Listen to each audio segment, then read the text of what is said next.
Thank you all for coming. We're going to be talking about emerging trends today. Probably one of the more bullshit titles I've ever came up with in my life. So I channeled my inner business owner and came up with a title that doesn't really have a lot of meaning, but it sounds decent enough. My name is Mike. I'm the CTO of a company called Tandem. We're based in San Francisco. We are concerned mostly with the how of development and less about actual development. So that's sort of my background. I'm also a co-founder at Calamuna as well, one of the co-founders, but have since moved on. I'm also a big fan of science and history, and if anyone here is interested in debating the merits of gilded age grooming practices after this, I'm totally down to do that for as long as you want. But if you come and Rutherford B. Hayes is not your answer, we'll be talking for a while. So this is Tandem. This is basically what we do. We're concerned with workflow primarily. So our end goals are we want people to be pushing more quality code more often, so they can save time to focus on things that actually matter and not the monotony of development.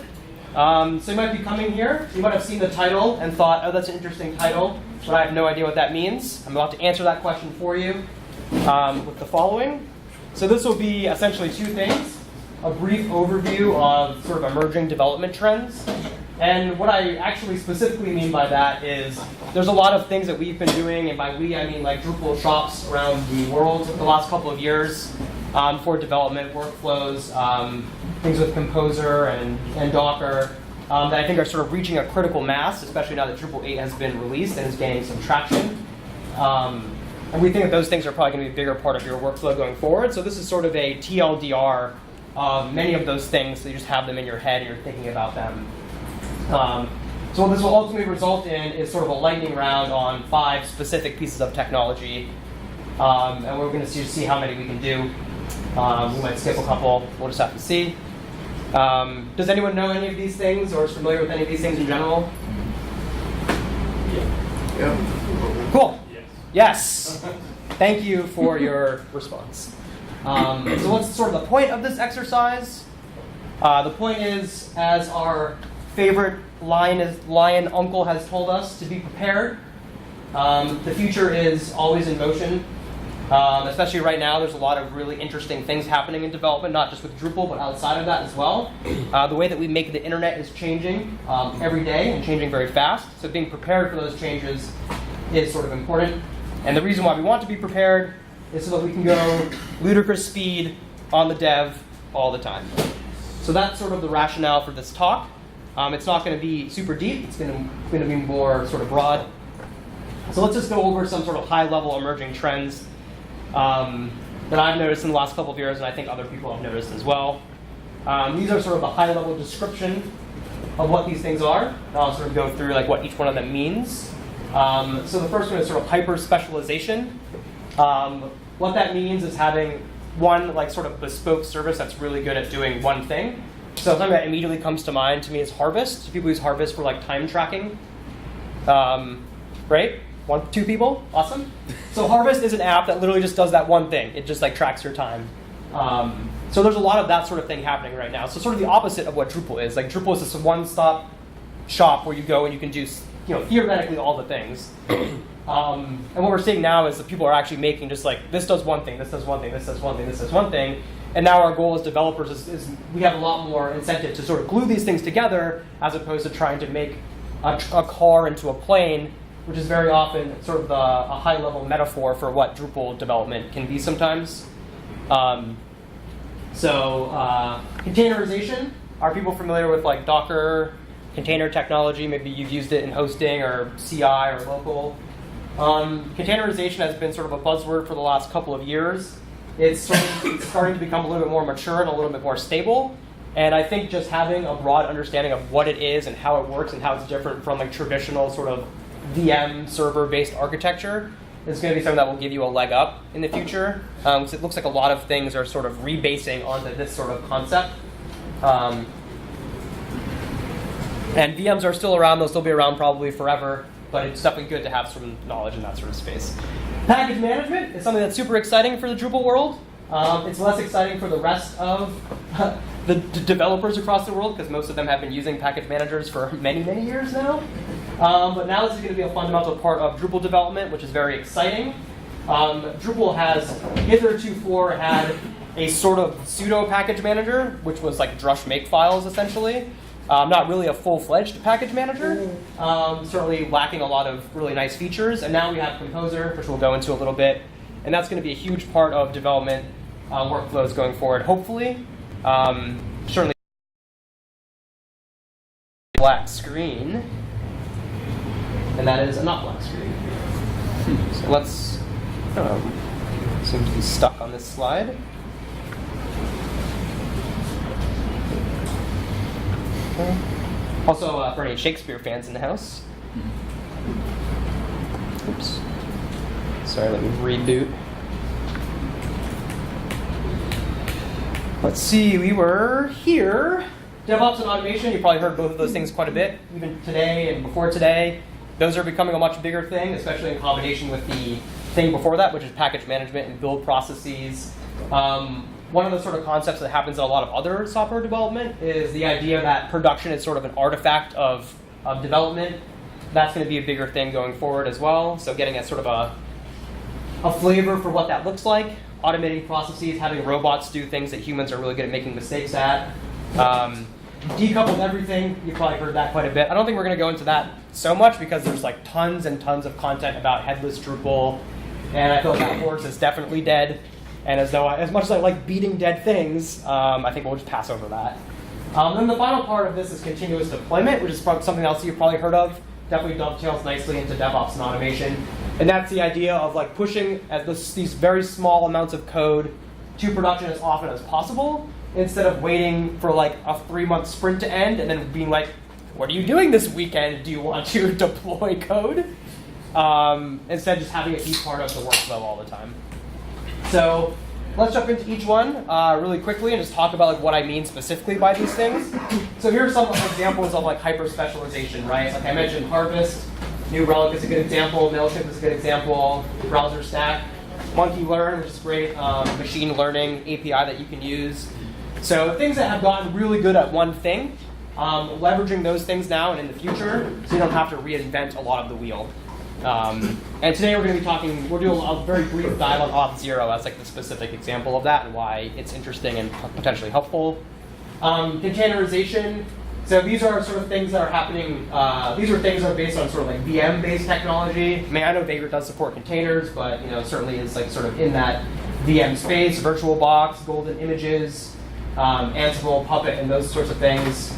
And then we have like sort of the maybe future world of things where we're using containers for local development, containers for CI, containers just generally with Docker, and then platforms as a service that are based on container technology. And some of these have been around for 5 or 6 years. Like Pantheon's been around for quite a while. Some of them are new, like Provo and Platform. But containers looks like they're here to stay. So knowing about how they work and why they work that way and what benefits they have are definitely things that would be helpful for you in the future. So package manager, sort of before package manager, the sort of workflow was commit all the things. That's bad generally for many reasons. And now we don't have to do that anymore. We can keep our repos light. We can avoid situations where code is being hacked and we don't know about it by using Composer. Show of hands, people using Composer for things at all yet? That's great. Usually that's a lot less people, so that's very exciting to see. And then here's sort of like a before and after. I think this is sort of a good example of many sort of practices that people do, which is I'll just ship whatever I want whenever I want it. And now actually having like a deployment pipeline, you probably heard that term quite a bit. So like what are our automated steps to go basically from like our local environment to our production hosting? Here's just one example of what that could be. So pushing code from local to GitHub, running tests on Travis, then deploying to Pantheon. So what do these processes look like? Why do I need them? Why are they important? We'll go over some of those things today. And then continuous deployment. This is sort of the difference. Deploy thrice a year, deploy thrice a day. I basically just picked thrice because it's just a fun word to use. So now let's just go into some examples really quickly. So I prepared a couple of small ones. One of them is sort of a catch-all, so I think that I'll sort of do that first. And what I'm going to do is just demo basically a deploy pipeline where I have a site running on my local Calabox instance. It's just a normal Drupal 8 site, I think. So this is my Drupal 8 site running locally on my Calabox instance. And Calabox uses Docker containers, so that's another good example of container technology.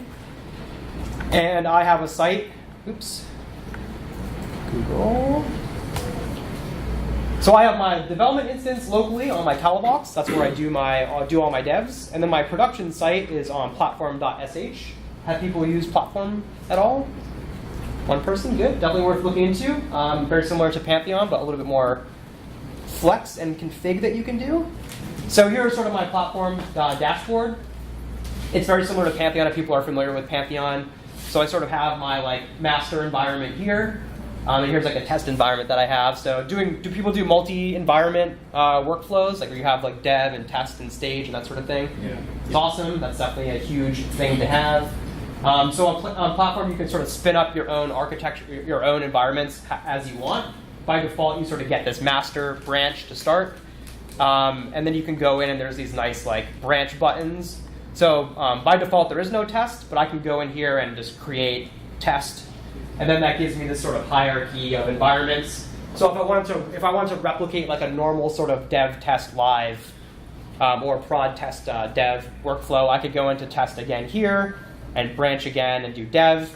And then I would actually have the hierarchy of sort of environments. I'm just doing master and test for now, just for sort of simplicity. And like Pantheon, you get sort of the workflow sync too. So you can sync your database down from prod to test. You can push your code up from test to master, that sort of situation. So now the question is, how do I get my code from my sort of local Calabox instance all the way up to my production platform environment? So the simplest way to do that, and certainly the least recommended way to do that, is to just push directly to the master branch of my production environment. That's an example of what we don't want to do. I think that we all probably are on the same page about that, which is good. But what we want to do is figure out how can we put things in between my Calabox instance and the master branch that ensure that I can be deploying small iterative amounts of code to master as quickly as possible and with as many security sort of checks, quality checks in place. So what we're going to be doing is bouncing over to the GitHubs, where many people store the codes. Oops. So I've created this platform workflow demo Git repository. And we're going to look at a couple of nice things inside of it. So this is just on the Think Tandem GitHub. This is open source. It has decent documentation on all the things that I'm about to say, so saving this and looking at this later could be helpful. And what we're going to demo is pushing code from my local environment to GitHub, going through a pull request workflow, having a Travis CI build happen that does some very minimal testing about my situation, and then also spinning up a QA environment for a pull request. It's very nice to have a pull request and a branch that matches up with a ticket that you're working on, and to have the result of a, hey, I'm ready to merge this feature in, be a whole environment that has that feature on it that a client can QA. So I'm going to demo basically that workflow really quickly for you guys. And pretty quickly so we can jump into sort of other things. And this will also demo a basic composer build process. So let's start with just the repository itself, which is this code here. So it looks like people are generally familiar with Composer here, so I'm not going to go into this in super detail. But if you look at my sort of my web directory here, by default, I don't have Drupal core checked into the repository. I don't have any contrib modules checked into the repository. I'm relying on Composer to sort of define what versions of those things I want. So in this case, I have a very basic Drupal site. So I'm basically saying, hey, require Drupal 8. So it doesn't have to be in my repo. And when I actually go through this development process, this deploy process, at some point in that pipeline, I'll run a Composer install, and that will grab all the things I need to run my Drupal site. So I'll show you that. Platform has some nice things that let you do that sort of right off the bat. And that's what I'll go into right now. So I won't go through this. I'll go through this pretty quickly because this is not really super important, but it's good to be knowledgeable about this. At the root of any sort of platform SH project, you'll see a platform.app.yaml, which is a nice sort of way to define what sort of infrastructure you want to run your site with. So in this case, it's just PHP 7. And then it has this build flavor called Composer, which literally means just run Composer install when this site is pushed up to platform. And then I have a very basic MySQL instance attached to it. And that's sort of the bare bones of what a platform file can do. I would encourage you to look at the documentation for this because there's a lot of really interesting things that you can do. And one of the really nice things about this sort of model is it's super nice to get your infrastructure and the things that run your infrastructure into your Git repository, because then that becomes something that is like subject to your quality control, pull requests, code review, and more importantly, just actually documents what you have. So many times you'll be like, what is my site running? PHP 5.5, 5.6? Who knows? Someone could SSH into that machine and change it to 7. There's no way to track that at all. And now if you wanted to change that, you'd have to put it into this file. It'd have to go through GitHub. Someone would have to be like, oh yeah, that's a good idea. We should do that. Or like, hey, maybe you should test that. Or no, our site will not run on that at all. What are you doing? So you can just save a lot of headaches by having a situation like this. And for Pantheon users, Pantheon actually has a pantheon.yaml file that provides less but similar sort of logic around setting your stuff. Highly encouraged to use things like this because you want to have as many things go through your sort of workflow process as possible. Anything that's outside of that has the chance of happening without your knowledge, and things that happen without your knowledge can result in all sorts of fun things, like sites going down for an extended period of time. What we're going to look at here is Platform has these nice deploy hooks and build hooks. Right now there's just deploy hooks. But every time you push new code up to Platform, you can tell it to do specific things. So there's actually two of these. There's a build and a deploy. Right now we just have deploy. But you can tell it to do sort of the common things like run update DB, import my Drupal 8 config, rebuild my caches, all the fun stuff. But you can also do something pretty nice like this. Grunt, compile Sass or something like that. So really easy to run these sort of build steps directly in your environment. So if you're somebody who is like struggling to use Travis or Circle CI to do some of these things and just want to have it built into the system that you're using to actually host your site, Platform does have some ways to sort of get your feet wet on that. You can use this in tandem with something like Travis or Circle CI, or you can just use it straight up. But it's a great way to sort of get into this build idea, which is that you have a source repository, you want to put it through some sort of build factory, and the result of that should be a Drupal website that's ready to run. There's a great series of blog posts on that sort of concept in general that are worth looking at, written by Michelle Krejci, who works at Pantheon, or Krejci that works at Pantheon. It's krejci.io. I think the series is called like Build Production is an Artifact of Development or something like that. Totally worth looking at. She can explain this way better than I can. I just want to sort of touch on it so you're aware that it exists and it's a thing that people are doing. So this sort of defines a lot of what I want my deploy pipeline to look like in a very sort of simple way. And now let's just do another very basic look at some other stuff. So I saw, actually was in a session earlier today, I forget who it was, where they talked about the importance of code standards checking and stuff like that. We have this set up, so every time you push code to GitHub, it's going to be checking your code to make sure that it follows Drupal standards, that there aren't any syntax errors in it. So this is like a bare bones, this is like what we'll be doing for our testing today. It's very basic bare bones testing, but this can actually save a lot of headaches and it's pretty easy to set up. You can see that I'm grabbing sort of like the Drupal coder module and the PHP code sniffer package directly into our required dev in Composer. And then Composer also lets you set up these arbitrary scripts. So I've defined Composer test to run basically my code sniffing and my standards checks. So every time I push code to GitHub, it'll run these things. And if somebody has like a super fat finger and they've accidentally hit like S before they've committed their code and dropped a syntax error, we can check that before it lands, even in our development environment or our test environment. It's also a good thing. Code standards. A lot of people are like, oh, whatever, why should I do it? Just do it. Just always do it. It'll save you time. If you want to actually talk about why you should do it, I'm down to do that, but it's something that's worth doing for reasons that are enumerable. And it will absolutely, it might sound like it doesn't save you time and money, it will save you time and money. It will save you lots of time and money. So even a very basic sort of build process and test process with these things is totally worth doing. You can use this example to get started if you want. And then you can sort of build off from there.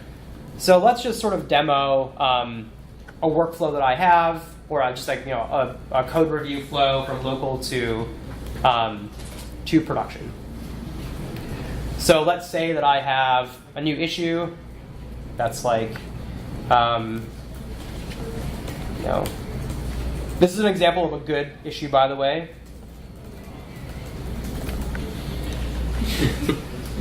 Thanks for laughing. So let's say that I have this issue that comes in, write the best code ever for things, and I'm like, oh, I know how to do that. I can actually do that really quick. And here it is, number 4. Like, oh, this is ZenHub, by the way. It's sort of like a Trello for GitHub. Very nice, sexy to use.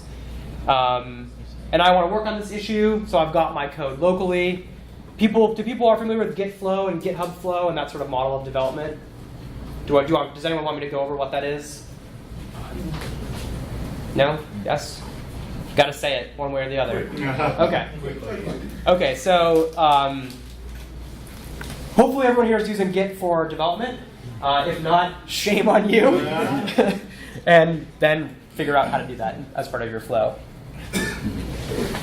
But Git flow generally is a way for people to collaborate on issues, and it relies on a couple of fundamental concepts. One of them is never ever push directly to the master branch. The master branch should always be in a state that is deployable. And the second part of that is when you're doing work, particularly if your work matches up with like a ticket or an issue, create a branch. Start with a branch. That's what I'm going to do right now inside of this site. So I'm in my platform workflow demo site. And I'm going to start, just commit this really quick. Ignore this part. Ignore this part. Also a good commit message. So you're going to want to start by just creating a branch with this git checkout command. And what I like to do, and I think is a great practice, is to like actually prefix your branch with the issue number. That way, if someone is reviewing your code, they know what branch goes with what issue. If anyone's ever been been in like a technical project manager or just normal project manager role, they know that like not knowing where to look for code can be sort of frustrating sometimes. So doing a format like this, issue number and then brief description. So I'm going to give it a bad description, which is like awesome feature. And now once I have created my own branch on Git, I can add code to this branch and work on it on my own. Like I'm not messing with anybody else.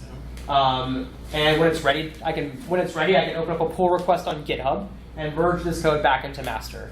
And what we're basically demoing here is how do we set up quality control between this branch and master? Because if master is always deployable, then we want to make sure that anything that gets in there is in a good spot. So I'm going to go in here and I'm going to write all my codes. In this case, it's going to be, I've decided that the most awesome way to increase the sweetness of this site is to put la la la la la in my README. So I've done my work on my local, and I'm like, all right, this feature is ready to go. It's good. The client really wants it. I'm going to like commit it up to GitHub. Another good convention, if you use this hash bang pound number, issue number in your GitHub commit, GitHub is smart and it will see that and it will actually link that to the issue that you've defined. And it's always great to see commits in the actual issue that you're looking at for easy reference. So totally worth doing. Not to mention just a good practice to get sort of on board with. The best commit you will ever see. Oops. Oh. You've got to write the command correctly for it to work. Also a good pro tip.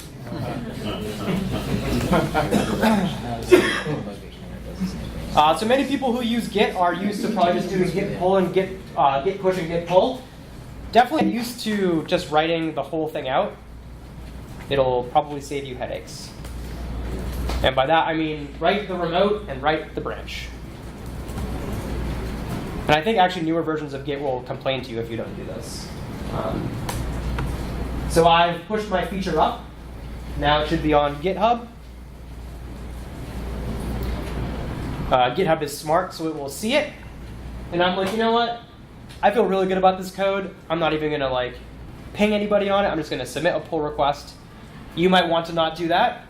Might be wise to not do that. But for the sake of this demo, I'm going to do that. GitHub actually has this new little feature where you can connect a pull request with an issue, which is like a thank God. So I would definitely encourage you to use that as well. People are generally familiar with pull request workflow. Cool, definitely worth doing. So even if you even if you have a workflow that's basically just like pushing directly to production or pushing to test and then maybe to production, getting on GitHub and just starting a pull request workflow will save you a lot of trouble. Because at the very least, you can ping somebody in here or ask somebody to review your code, and that's a good sort of first line of defense to make sure that you're not pushing crappy code all the way up to production.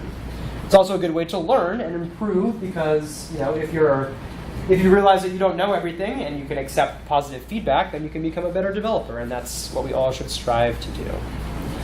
So here are my 2 commits. Ignore this part and my la la la la la. So we're good to go. Let's create this pull request. And now once I do this, it's actually a good example. This has failed, so we can investigate that. What will happen is we've had people set up Travis or Circle CI before. At all? Are people using these things? Do you guys know what they are? Okay. So let's go into Travis really quick. So Travis is a continuous integration environment that you can make. It's if people have used Jenkins, it's it's similar to Jenkins in a lot of ways, except you don't have to manage the whole sort of thing. It's less configurable than that, but sort of a good way to think about it. There are competitors to Travis that are also really good. Circle CI is great. And the point of these is to basically set up testing and code linting and potentially build and deploy processes to your workflow. So you can go to travis.ci.org.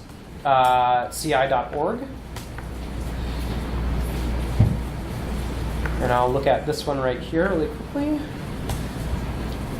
It's really easy to set up. If you have a public repository, it's free. If you have a private repository on GitHub, it costs money for Travis as well. But the majority of Travis is powered by this travis.yaml file. I would look at the documentation for more specifics on this, but I've set up a very basic one, which will run a series of composer tests that I was showing you earlier that basically just lint my code and make sure that it complies with Drupal code standards. And then runs that on 3 different versions of PHP.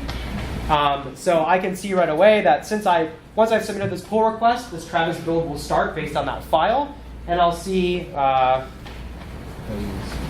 here's the 3 different versions of PHP that I told it to run. You can see that it's good on PHP 7, it's not good on PHP 5.6, or it is on 5.6 and errors on 5.5.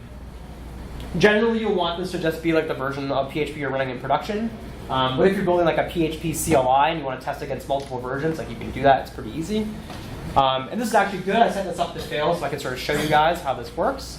So we've discovered, oh wow, we have something is wrong and this is failing on PHP 5.5. So you can go in here and actually see the log of what's running. So this is a very basic example where I'm just linting my code to make sure there are no syntax errors and then checking to see if Drupal code standards are being obeyed. But you can imagine this being a more complicated situation where you have where you're testing other things like running Behat tests or running PHP unit tests or something like that. So a great way to sort of get into a workflow and start testing your code. Any level of testing is better than no level of testing, so I would encourage you to just start small and then work from there. One of the other nice things that you can do in this sort of pull request workflow is you can actually you can communicate with other things beyond just Travis. And one of them is Platform SH. So they have a nice GitHub integration. I would just check the docs on how to set that up, but it's fairly simple. And what will happen is every time I submit a pull request, GitHub will ping Platform and say, hey, there's code ready to go. Spin up a new environment for me so I can QA it. So if I switch over to platform, I can see now, maybe not so well because this is not super big, I can see that I have this new environment under test called awesome feature. So this matches up with the code that I have just pushed, and it gives me a full environment that I can check out. So this is actually a really, really easy way. Apparently my code doesn't work, but that's actually not relevant to our discussion. Actually, this is actually a good example, right? Like I've pushed up code that doesn't work, and now I'm feeling super cocky about my code and thinking how awesome I am, and I like have a full environment that runs my code. I want to hand that to a project manager or a point of contact on the client's end, and they check it out, and they are feeling less impressed than I am about my code. So this is actually a great example of why something like this is super helpful. So you can spend basically 20 or 30 minutes setting this up, and all of a sudden now you have like you have environments you can spin up for all the code that you want to vet. Even if you aren't doing like more sophisticated testing or even sophisticated code standards checking or the hat or anything like that, just having an environment that has your code on it gets you pretty far down the road, especially if it's easy to set up, and it will definitely save you a lot of time. So if we were a client QAing this, like we would go in here and we'd say, or if I'm like a developer who's QAing this code, I'd be like, hey, so your tests on Travis fail, and like I'm getting basically white screen of death on the platform environment. Maybe you should do some work on this before we think about merging it into master. We're not going to do any of that work because we're going to run sort of rough on this demo. So let's imagine that scenario is not true, that all these checks have passed out, that we've or have checked out, that I've actually like gone into my platform environment and tried to do this, and that this code, we're like, okay, this code is good to go. High quality code, the best code, the most tremendous code. And we're going to merge it in. So we have this nice button. So actually you can set up GitHub to like not even allow you to do this if these things fail, which is nice. You can really enforce these things at a pretty high level and low level. But in this case I have not done that because I just want to sort of merge no matter what. So if I go in here and confirm the merge, platform is super smart and is tracking my GitHub. So once I do this, also good pro tip, if you're doing this workflow on GitHub, always delete your branch when you're done. If you don't do that, like you'll run into a situation where you end up with like 50 branches, and that can get confusing after a while. So once I've done that, I can click back onto platform, and I get all these weird errors. And the reason for that is because platform is smart. It sees that I've merged in that pull request environment into my test branch, so it will get rid of it. And then it will also be smart and say, oh, I have new code in test, so let's like build this whole site again, and then you're sort of good to go. So you have this like really nice built-in deployment process. So if you're someone who like is sort of afraid of the ideas of like building and testing and all that, you could set something like this up in like 20 minutes. Super great. You get all the magic of like GitHub and workflow like that, plus some nice automated deploys. And one of the nice things as well, I guess this is still running. Yeah, so now that this is, that's weird. So this says that it's done. We'll just give this a refresh maybe. Okay, so it says that it's done, and now you can see that I have like my code on test. So we should expect this to break, and it does. So we know that we've deployed our code successfully, or not successfully. Well, we've deployed what we thought we were going to deploy. Maybe that's a more accurate way to say this. Do people sort of see why this sort of workflow makes sense? Do you see the value in this? Are people doing something similar to this at all, or no? Sort of. Yeah. Yeah, and even if you are a one-person dev shop, whoever said that, these are still good things to have, because you can definitely still make a mistake if you're one person. In fact, you might even be more prone to make a mistake if you're one person. So you can also repeat this exact process if you want to merge into master. So you can also go into GitHub and open up a new pull request from test to master. You go through this whole workflow again, and that's how you would get code all the way up to production. One of the things that we mentioned earlier is like this composer build process. So once I push this code into test, this success thing that just happened 3 minutes ago, it ran that composer install, so it'll actually handle the dependency build process as well. So if I had specified, like I want the panels module or whatever in that composer file, it will actually pull that in for me as well. And if I wanted to like compile Sass into CSS, like that can happen there as well. So you can get really, really close to having a pretty pro dev workflow without really having to know a lot about anything right off the bat. So I'm just sort of going to blow, that's sort of the TLDR on just like a quick, easy workflow that you can do that combines like pull requests on GitHub, some automated testing on Travis, some like deploy procedures, nice master test dev environment process, and like a way to sort of get code QA'd before it gets all the way up to production. So in an ideal situation, you can imagine this happening multiple times a day, right? Somebody like goes to GitHub and they're like, here's a very small check. So ideally, you want to have like you want to be like deploying commits, sort of like the one that I did, except ones that are relevant to your situation. But you want to be going in and reviewing like 4 or 5 lines of code. Like that's a manageable thing that you can do in a reasonable amount of time with a guaranteed reasonable amount of success in QAing it. Like if you go in here and you see thousands of lines being changed, like that's sort of rough. But if you have a very simple change like this, then no reason not to push it directly to production. So you can sort of do that. So the ideal thing is that this is happening like all day long or all week long, and you're deploying things iteratively to production. And that sort of alleviates the situation of, oh my God, we've changed like 50% of this code, and now we're just going to push it live and just, I guess, see what happens. And I can guarantee you that see what happens is not going to be pleasant. So I wanted to get into a couple of other things, but it looks like I think we're sort of getting low on the time situation. So what I'll do is maybe just take questions, or if anyone has any like specific things that they want me to like go deeper into, I can do that. This is normally like an 8-hour training that I've tried to condense into 45 minutes. This is the first time that I've tried to do it, and I'm thinking that maybe next time I'll like limit the scope a little bit. Can you just describe again what auth0 is, or auth? Yeah, okay, sure. So that's like the one thing that this demo covers a lot of the sort of emerging trends that I was talking about, but auth0 is not really one of them. So auth0 is an example of like a specialized or a hyper-specialized service that you can use. And it's basically like login as a service. So you can imagine a situation. So we just actually did a project that used auth0. And the project has like 2 Drupal 7 sites, 1 Drupal 8 site. It has a mobile application, it has like a Laravel app, and it has this random like Angular app. So like lots of stuff, right? And they were all, the situation that they had was that they were basically syncing users and information between all of those sites. So you can think about that in your head and then probably throw up in your heart knowing like what that would actually entail. So we were like, hey, like, why don't you use something like auth0, which is this like sort of single sign-on functionality that you can use. I can log in and show you some of it. And there's a Drupal module for it. There's a Laravel module for it. There are Node modules for it. And what it does is it basically offloads all of that crazy logic. You have like a single centralized place, just like any single sign-on server. But it's really easy to interact with.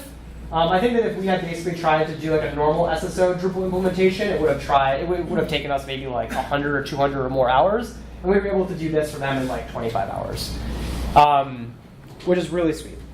And they have a lot of like the basic things that you would normally expect that might take like 4 or 5 or 6 Drupal modules plus some like custom code to do.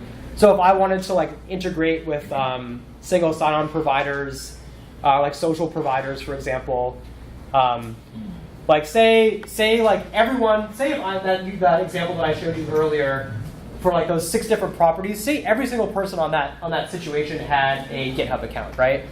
I could just like go in here and be like, you know what, like we're not even going to deal with identity at all. We're just going to kick that all to GitHub and maybe do some extra stuff after that, and that's like our SSO situation now. So we're not even going to deal with it anymore.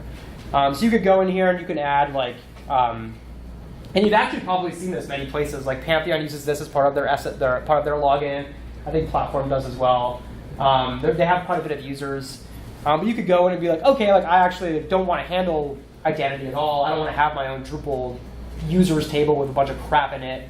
I'm going to like dish all that off to Auth0 and allow sign-ins from like GitHub or LinkedIn or Salesforce or Yahoo, if people still have Yahoo accounts, or even worse, maybe GeoCities is in here somewhere. Yeah, thank you, old timers in the room. GeoCities in the house. That goes way back. Yep. The other day, you still had an AOL account. Yeah. And one of the really cool things about Auth0 is they have this auth pipeline called rules, where you can go in and basically, like Drupal, hook into part of the auth pipeline and do additional stuff. So in this implementation that we did for a client, they actually wanted to keep all their old user data, or they wanted Salesforce to be like their canonical user data store. So what we do is somebody logs in with their Salesforce account, but then we actually want to grab a bunch of additional data from Salesforce, which we can do just using JavaScript. So here's like an example. This is actually a fairly complicated rule, so don't be super scared by this. But you can add additional logic to the auth pipeline. So if I wanted to say, what's a good example? If I wanted to connect to GitHub and see if the user had like check how many contributions to GitHub they've made, right? Maybe I want to build an app where only the most elite developers can sign in. I could like connect to GitHub as part of the auth pipeline and check how many contributions that they have. And maybe if they have less than 5,000, I say, hey, you can't log in. So you can do all sorts of stuff like that. There's some good examples in here as well. Let's see, I think that if you click on one of these, there's one that, let's see, there's a create rule. So it gives you a whole bunch of examples of things that you can do, right? Like you can whitelist specific IP addresses. You can add additional data to the user. So like if you have if you have data stored in this thing called full contact, I don't really even know what that is. You can like grab more data for that and add it to the profile. You could grab like role information. So say you have like some old SQL server that has like permissions on it that you want to send through to whatever application is requesting the data. You can add that to the user. And then all that stuff gets sent into the payload of the client that receives it. So you can do all sorts of things in this. So I think if you were to do like the Salesforce thing that we did in Drupal, it would take us a lot of time. But with Auth0, you could actually do it in quite, basically no time. It took me maybe 3 hours to do that. So super great. They also handle like nice things like multi-factor authentication. So if you want two-factor sort of sign-in, like that's sort of built in. So I think this is a good example of where a lot of the internet is going, which is don't waste your time building something that someone else has built that's going to be better than what you do, no matter what. Just pay them the $10 a month and focus on the thing that your users actually care about. And I guarantee you your user doesn't really care about multi-factor. I mean, they might care about multi-factor auth, but what they really care about is does this app do the thing that it said it was going to do, which is probably not just multi-factor auth. So that's sort of the TLDR on why services like Auth0 are going to be increasingly large part of our development experience.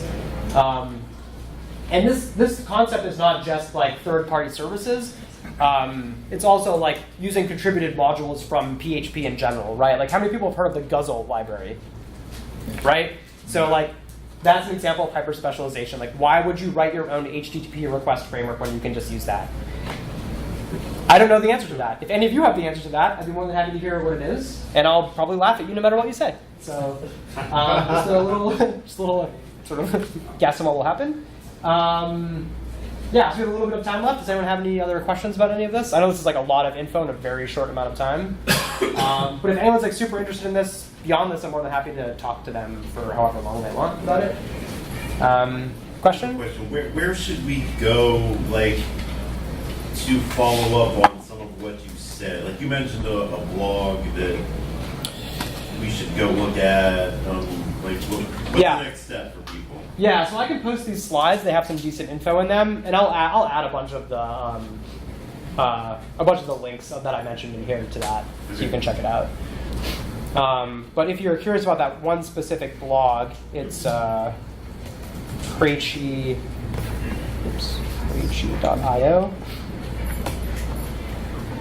Yeah, Krejci.io, and production is an artifact of deployment. This is actually part of a 5-part series, which is very, very good. So if you wanted to actually get some working examples of this whole process, this is a good place to go. Also, going to the Think Tandem GitHub page, which is just github.com/thinktandem. I've pinned a like Pantheon workflow demo and a platform workflow demo in here, and the READMEs have some pretty good docs on setting up a basic workflow like this. Any other questions? Anyone want to talk Gilded Age presidents for the last minute? No one's ever said yes to that, by the way. I'm still waiting. One day. All right, let's say that we're done.